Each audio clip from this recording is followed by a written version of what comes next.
नमस्कार, आप देख रहे हैं हल्ला बोल। आपके साथ मैं हूं अंजना ओम कश्यप। टूल किट विवाद को लेकर सरकार और कांग्रेस में तकरार बढ़ती जा रही है। दिल्ली पुलिस ने ट्विटर इंडिया, जी हां, social media platform Twitter India के दफ्तर पर पहुंचकर नोटिस थमा दिया है।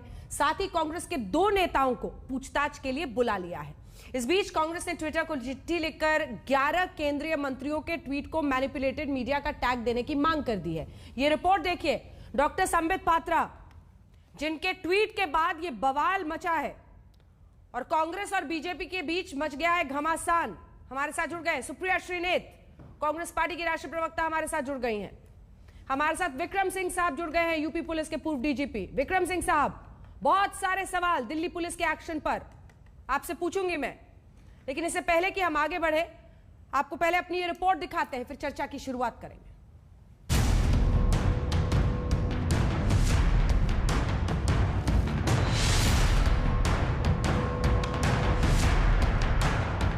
ट्विटर इंडिया के दिल्ली और गुरुग्राम दफ्तर में दिल्ली पुलिस की टीम जैसे ही पहुंची, हिंदुस्तान से लेकर अमेरिका तक हड़कंप मच गया। पुलिस ने ट्विटर को नोटिस थमाया, पूछा कि आखिर किस आधार पर संबित पात्रा के टूलकिट वाले ट्वीट को मैनिपुलेटेड मीडिया टैग किया गया। दिल्ली पुलिस के एक्शन से देश की सियासत गर्मा गई। फर्जी कागजात का इस्तेमाल कर देश को बहकाने और भ्रमित करने का षड्यंत्र किसने किया? टूलकिट मामले में भारतीय जनता पार्टी, उनके नेताओं और प्रवक्ताओं ने। परंतु पूछताछ किससे हो रही है? ट्विटर से। रेड होनी चाहिए भारतीय जनता पार्टी के कार्यालय पर। इंक्वायरी होनी चाहिए जेपी नड्डा जी से और उनके प्रवक्ताओं से। पूछताछ होनी चाहिए केंद्रीय मंत्रियों से, स्मृति ईरानी जी हों या रविशंकर प्रसाद जी या उनके दूसरे मित्रगण। परंतु पूछताछ हो रही है ट्विटर से।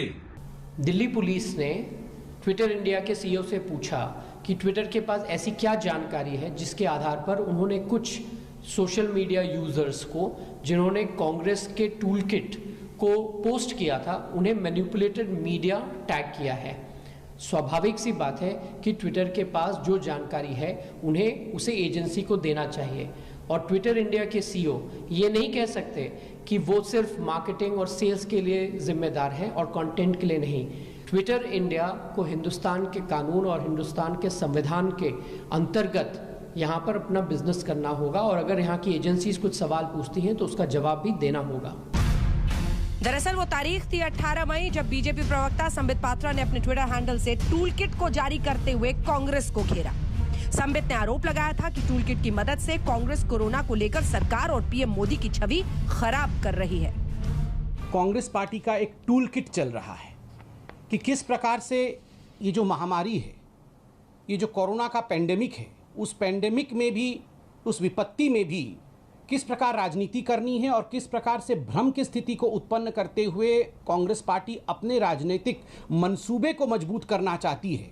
वह इस टूलकिट से पूरा देश आज कांग्रेस के मंसूबों को, कांग्रेस के इंटेंशंस को, कांग्रेस के जो भ्रम फैलाने की नीति है, उसे जान रही है। लेकिन संबित पात्रा का वार तब उल्टा पड़ गया जब ट्विटर ने बीजेपी प्रवक्ता के उस ट्वीट पर मैनिपुलेटेड मीडिया का टैग मढ़ दिया।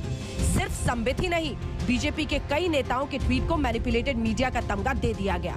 ट्विटर के एक्शन के बाद कांग्रेस समेत पूरा विपक्ष बीजेपी पर हावी हो गया। सब लोग मानते हैं ये षड्यंत्र है और इस षड्यंत्र का पर्दाफाश होना चाहिए, लेकिन कुछ लोग इसमें पर्दा डालने का काम कर रहे हैं,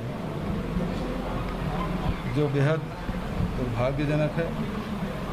और हम सब बेहद दुखी हैं। न पीड़ित परिवार को हम न्याय दिला पा रहे हैं, न अपने पार्टी को न्याय दिला पा रहे हैं। जो किट आपको खोजनी है वो किट आप नहीं खोज रहे हो। जो आपको किट नहीं खोजनी चाहिए थी, आप राजनीतिक किट खोजते घूम रहे हो। चारों तरफ राजनीतिक किट खोज रहे हो। कमाल है भाई, ये राजनीतिक किट खोजने का वक्त है कि इस समय आपको कोरोना से लोगों को बचाने का वक्त है। ये भारतीय जनता पार्टी सिर्फ और सिर्फ तानाशाही अपनाना चाहती है और देश के अंदर में ध्यान भटकाने का काम करती है, इससे ज़्यादा कुछ नहीं। संबित पात्रा के ट्वीट को मैनिपुलेटेड मीडिया बताने के बाद केंद्र सरकार भी एक्शन में आई और टैगिंग हटाने के निर्देश दिए गए, लेकिन कंपनी अपने रुख पर अड़ी रही, जिसके बाद दिल्ली पुलिस ने जांच का काम संभाला। विवाद अभी और बढ़ेगा क्योंकि कांग्रेस ने ट्विटर से मांग की है कि 11 केंद्रीय मंत्रियों के ट्वीट को भी मैनिपुलेटेड मीडिया टैग किया जाए। आज तक ब्यूरो। अगर वाकई डॉक्टर संबित पात्रा ट्विटर भारत में देश विरोधी गतिविधियां कर रहा है तो आप उसको बैन कर दीजिए, वरना जरा यह समझाइए कि क्या यह सरकारी दबाव और